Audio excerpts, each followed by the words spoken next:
Hey Rick, how you doing? Hey, good morning, Megan. How you doing? Good, good. I think this is our fourth call together, our four It weeks is. in a row, Yep. marking the fourth week to the date that since my hmm children have been out in public, they haven't been to a restaurant or a store or I know, anything. crazy.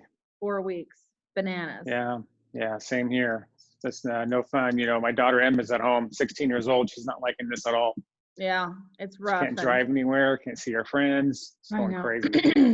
Like I had told you the other day, every generation has a story, and this is Right. going to be their story. So hopefully they'll come out, with a good perspective on, having some trials and tribulations. For sure. For sure. No doubt about that. So I think yesterday we're you and almost through I, it. hmm yeah, yesterday you and I were chatting about what we were going to chat about today. hmm And by the way, if anybody has any questions or concerns or things that you'd like us to address, just shoot me a message or shoot Rick a message and we'll get it worked out. But I had sent you an article that my client Pete had sent me. Right. And Pete is living in Orange County and wanting hmm to retire and move. And so he's watching the financial markets and mortgage and real estate pretty closely. hmm Realizing he can't perfectly time it, but Right. Sure. yeah. So, Understood. so his article, he was like, "What in the heck is going on?" Because it said that the interest rates are low and people are trying to purchase and they're trying to hmm refinance, and it's hmm harder than ever. So I told him that we would give that some time today and address Yeah. what's going on in the mortgage market. Sure. Well, yeah, thanks. That was a good article, by the way, yesterday. And there's a valid concerns. They really are. So let's break that down a little bit and see what that means. In the article, they talked about non-QM. So what is non-QM, right? Mm-hmm. So non-QM loans are loans that do not fit into that Freddie Mac, Fannie Mae kind of a box. What does Okay, so QM stand for? qualified mortgage. Okay. Yeah, so qualified mortgage are loans that fit into that Freddie Fannie kind of box. Those are the guidelines that are pretty much universal. Loans that fall outside of Fannie Mae guidelines are called non-QM. Mm-hmm. Okay, so what kind of loans are those? Well, those would be the loans that are stated income, the bank statement loans, those types of products. We used to call those years ago subprime. They don't call them subprime anymore. They call them non-QM.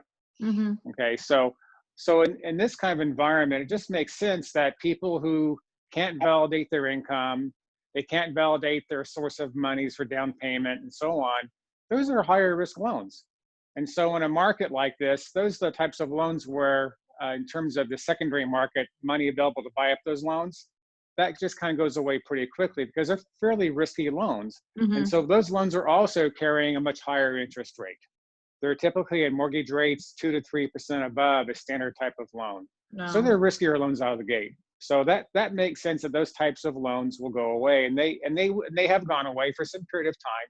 They'll come back eventually. Who Mm-hmm. knows when? Sometime, I'm guessing 6 months to a year. But we have to just know that that's a very small part of our marketplace.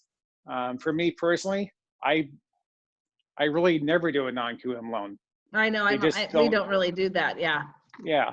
So that's not a big deal. So those go away. The media seems to dramatize all this stuff, right? Mm-hmm. So they're talking about the money drying up. It's 1 or 2% of the market. Okay. Mm-hmm. So it's a Mm-hmm. very small piece of the market. The other piece of it is with respect to tightening guidelines. The reason why those guidelines are tightening is because they're getting a lot of calls now. Lenders are getting calls for forbearance. People can't make their payments in some respects, right? So we know that the buyers with the lower credit scores have more of a challenge making their payments.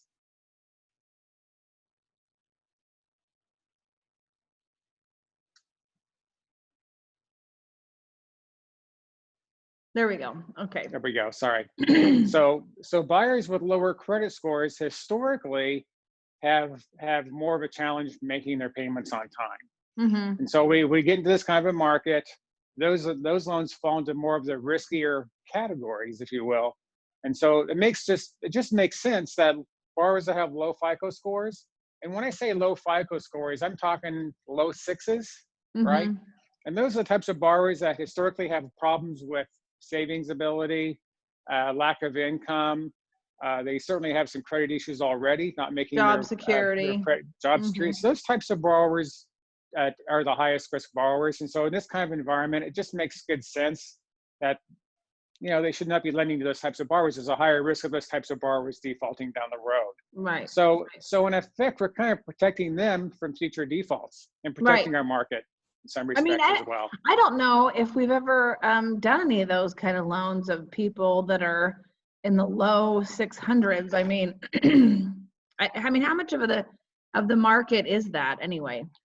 Again, a very, very small piece. That's a good point, Megan. Yeah. Very small piece. I mean, for me personally, I probably mean, do one or two of those a year, maybe, if that. I mean, usually like if not a somebody lot. has a low credit score or a situation like that, you counsel them, you explain to them that this credit score is going to cost you a lot of money. It's going to make your rate higher. Right. And this is all around for all of your finances. So typically when we have people that come in that they want to buy, but their FICO score needs some work, their savings needs some work, that sort of thing, Right. is that you will, counsel them, kind of give them a game plan and Correct. and tell them, Right. Let's do this, work on this for a couple of months, and then let's talk again, That makes good sense. And in fact, as a company, we are still doing those loans with lower FICO scores. We have not put caps on that as a company. We service our own loans. We're able to manage that process fairly well. But even so, I don't really get much request for that. And you're right; those borrowers typically have issues already, and let's not put them into bigger situations that might cause them problems down the road. So when we see these types of pullbacks in the credit markets, if you will, what we're really doing there, Megan, is we're protecting the future integrity of our business. We don't want to go through a market we had, 12, 13, 14 years ago, where buyers were put in positions by the lenders, by the way, remember those days, making money too easy to get. Those were the first borrowers that defaulted, and what happened to our market? Not good, right? So I think, we want to protect the integrity of our markets going forward. And so we're still lending money to people with good credit scores, good jobs.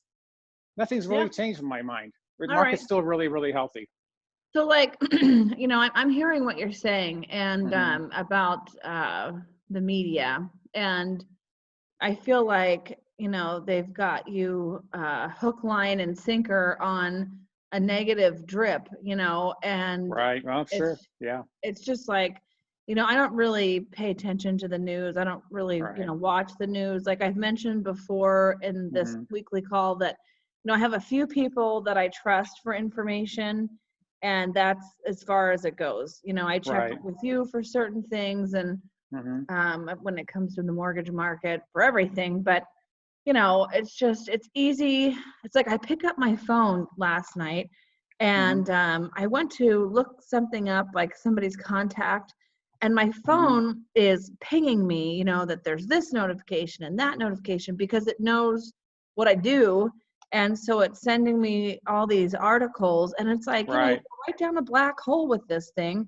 It's completely distracting. So it is. I appreciate you clarifying that, and that's just a very small percentage of the market, and it's probably people that need to have some work done, before they purchase anyway. So don't fret. Yeah, for don't sure. eat the bad news, and call who you trust for real information. That's well said, Megan. And again, that the media has a way to dramatize what's really going on out there. I can tell you, as a company, we funded our biggest month ever last month. We funded just under $400 million on home loans. Wow. As a company. Amazing. So the market is robust. It's active. We're working. We're closing loans. We're closing loans on schedule.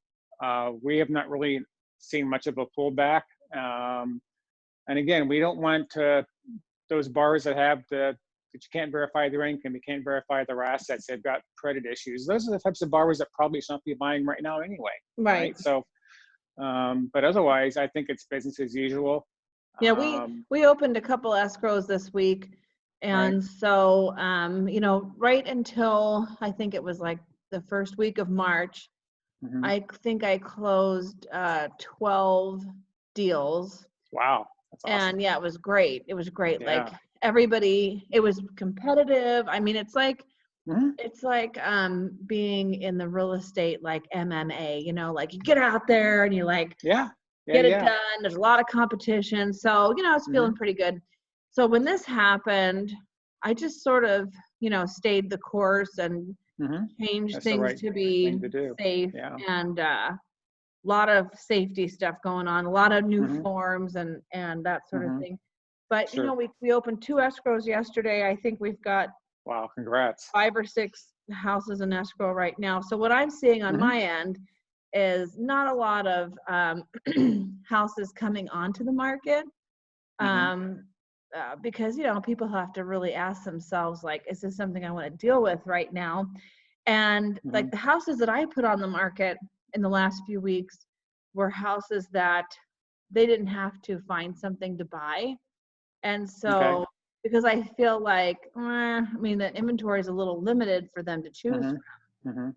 But here's what I'm seeing in the last week, because as of March 19th, California went on a lockdown. Right. Real estate was not considered essential, so we were told we Mhm. couldn't work for, I think it Mhm. was 2 weeks.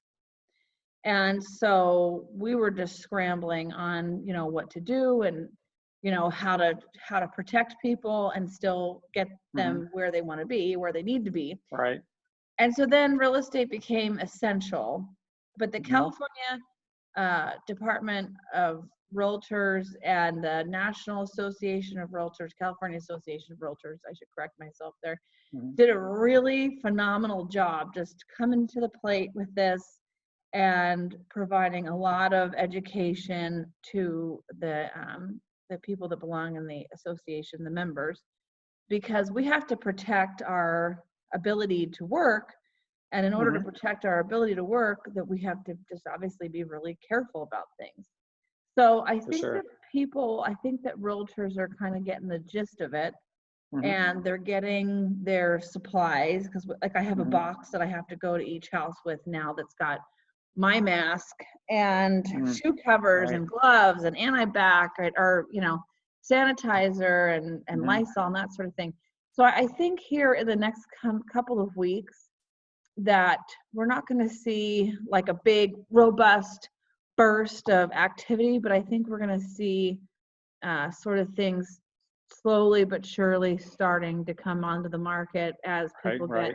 more comfortable with this Mhm. being a new way of life. No, I agree with that for sure. I mean, the good news is we talked about this before. Rates are going to stay very low. That's going to drive the market quite a bit. And buyers that want to buy will buy, and that's Yeah. just how the market works. And the same with home sellers. That sellers that want to Mhm. sell will sell. And this is really the best time to be out there, because now we're dealing with people that are really serious about buying something or Mhm. selling. And I that's where don't you can mind. have the I don't most mind this benefit. at all. So Yeah. what we're doing is that we have this new form. It's called a PED. Everything's got an Hmm. acronym. I can't tell you exactly what PED means right now, but basically what it says is that if you're out looking in houses right now, that it's acknowledging that it's risky and that you should take certain steps and sanitize Hmm. your house and that sort of thing. Hmm. And it's telling people that we have other ways of showing houses, virtually and Hmm. all, just you name it. And so it's having everybody acknowledge that. Oh my gosh, I forgot where I was going with this. Oh, and so before they can come to the house, before they can come see the house, they have to send us the PED signed, and they Hmm. have to send us their approval letter and their proof of funds, and then they have to say that they looked at the virtual tour and the social media Okay. video tours and all the pictures. So by the time they come to the house, like they're 98% sure that they're going to buy the Okay. house. That makes good sense. I like it. I Yeah, like that it. makes very good sense. I mean, it kind of Well, stinks that we can't, I always like to meet the neighbors and all yeah. this kind of stuff. But, you know, if this is what we have to do to keep the economy going and keep people Hmm. moving, then let's do it. But Well, I do like right. all the safeguards that we have in place. So I think people are going to start getting more comfortable with that. And That's a process that takes time. People are adapting. I'm seeing that as well. People are adapting. Look at people who are now working remotely. I thought they could never work outside of their office, right, right? And so I think we're going to go into a pattern of what's the new normal. right. Yeah, And I think people are getting kind of used to this now as best they can, of course. I mean, I'm working from home. I'm working at the office today. I go back and forth. Of course, my office is empty. I'm only one here, which yeah, is kind of weird. But that's okay too, so I get to work both. yeah, But all the people I'm working with right now, all the buyers I'm working with, they're all working remotely, and they're okay with that. Life seems to right. be rolling right along. And as we get to the other side of this, it's going to become easier. Like you say, in your business, you guys are taking precautions, doing a lot of things differently that people are now adapting to, and Right. that's healthy for the market, right? Exactly. I love it. I love it. It's like, just don't, it's time savers for everybody. And, Right. there's a certain company, I'm not going to say their names, but Mm-hmm. their company culture is that they don't have to pre-qualify buyers before they go and they take them out house shopping. And I just think that's completely Mm. irresponsible, Yeah, that's to a the slippery slope buyers, for to the sure. sellers. Yeah, Yeah, who came up with that idea? But in hard to understand. last week they cut about 50% of their staff. So it's proving that that plan is not It's not a sustainable. And Yep. like, what do you always say? Hope is not a strategy. For sure, right? Yeah, I see yeah. that a lot these days, right? I know. You It's got to like, no, give wait, take a yourself, step back here. yeah, Yeah, give yourself better tools. So yeah, no anyway, doubt. Well, anything else sure. you want to touch on today? How are the rates? How are things going? Yeah, no, thanks, Megan. I think rates are going to stay fine, as I've said before. For Mm-hmm. the first time, really in a few weeks, we're starting to see more of a normal market trading range in terms of Mm-hmm. mortgage rates. We're not seeing these wild swings up and down every day. We're not seeing 3 and 4 price changes a day, which is good. So as we get the markets in terms of the mortgage, how mortgages are bought and sold in the marketplace, Mm-hmm. as we get that more to a normal kind of a pattern, things will calm down. I think we'll settle into a very good rate environment, and over time, you know, we'll get back to a more of a normal type of a market. But again, the good news is that I think for the foreseeable future, we're going to be in a very good rate environment. So now's the right opportunity to take advantage of that. I love it. Well, good. Well, I appreciate your time today, and it's nice to Yeah, see your thanks, face. Megan. And I know, right? I'll We're getting post used to this. the virtual meetings anymore, I know. Zoom meetings and stuff, right? I know. I feel like now that That's the people new can, normal. yeah, I feel like now that people can virtually attend meetings, that they'll start attending a lot more meetings. Yeah, right. Yeah, it seems to work. Yeah, Pretty cool. exactly. All right. Well, have a great All right, day, and I'll Megan. talk to you soon. Thanks. Take care. See you later. Bye, Bye. Megan.